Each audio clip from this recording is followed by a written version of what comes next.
Helicopter देर सुबह क्षितिज पर दिखाई दिया।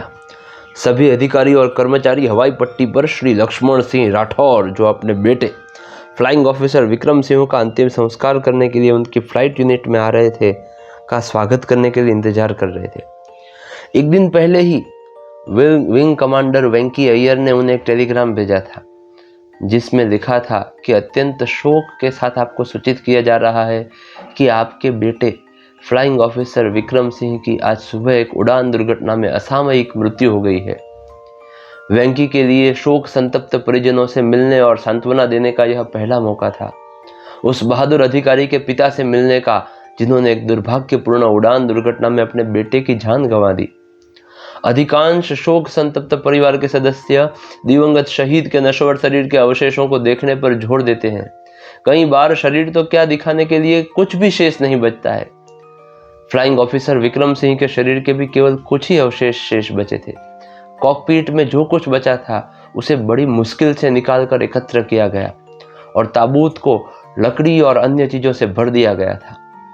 जल्द ही पायलट हेलीकॉप्टर को सुरक्षित उतार लाया। श्री लक्ष्मण सिंह राठौर को हेलीकॉप्टर से नीचे उतारने में मदद की गई। वे एक दुर्बल, छोटे कद के वृद्ध व्यक्ति थे, शायद 80 के आसपास की उम्र के। उन्होंने एक पुरानी सफेद धोती पहन रखी थी, पर उनकी आंखों में तेज था और सीना गर्व से फूला हुआ था। जैसे ही विंग कमांडर वेंकी अय्यर उनके पास गए, उन्होंने बहुत ही शांत और गरिमापूर्ण आवाज में पूछा, क्या आप फ्लाइट कमांडर वेंकी हैं? वेंकी ने उत्तर दिया, हाँ श्रीमान। विक्रम ने मुझे आपके बारे में बहुत कुछ बताया था। अगर आपके पास कुछ समय हो तो मैं आपसे 1 मिनट के लिए अकेले में बात करना चाहता हूं। बाकी सभी लोग चुपचाप कंक्रीट के चबूतरे के पास चले गए। मैंने अपना बेटा खोया है और आपने एक दोस्त खोया है। मुझे यकीन है कि आप लोगों ने अंतिम संस्कार की पूरी व्यवस्था कर ली होगी।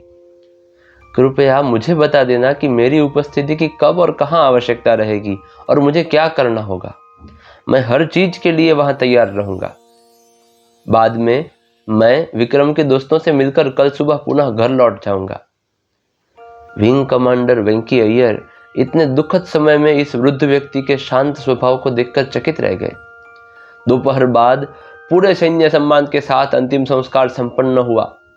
वृद्ध पिता ने चिता को अग्नि दी। वहां मौजूद सभी लोगों के लिए यह हृदय विदारक दृश्य था।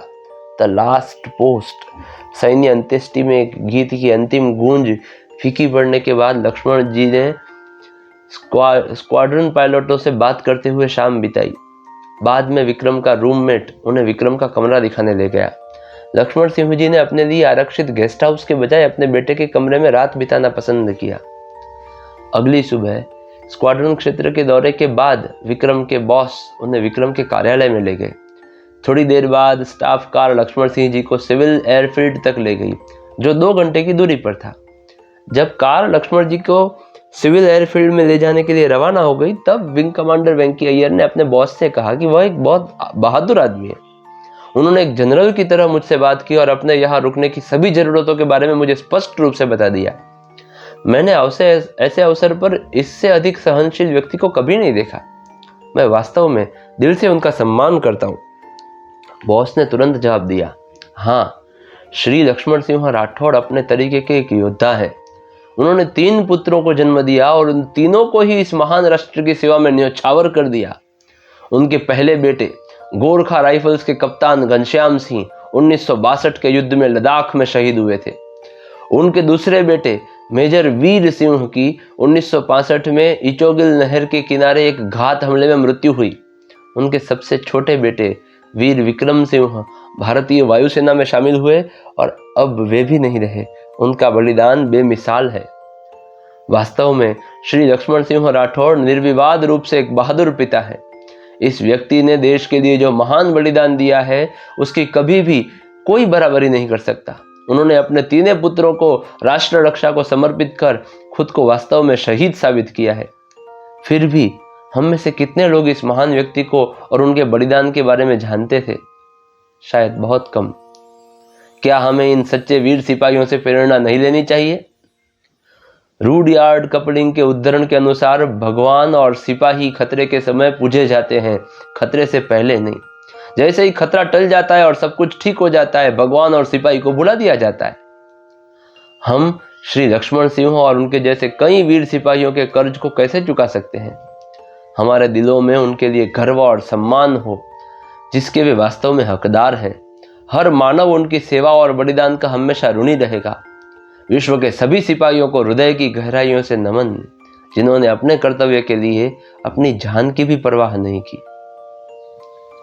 आत्मसम्मान के प्रति ध्यान देने के साथ हमें दूसरों के सम्मान देने के बारे में सोचना चाहिए।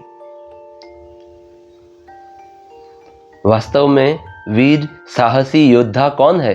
क्या वे जो मुश्किल परिस्थितियों में भी मन से स्थिर, शांत और संतुलित बने रहते हैं, या फिर वे जिनको हर परिस्थिति हिला देती है? दिल बहादुर होना चाहिए। कैसी लगी आपको ये कथा? कमेंट सेक्शन में जरूर बताइए। वीडियो को जरूर लाइक करिए और सभी लोगों के साथ शेयर करिए और सभी को हमारी इस वीर सेना के बारे में बताइए। धन्यवाद। जय श्री कृष्ण।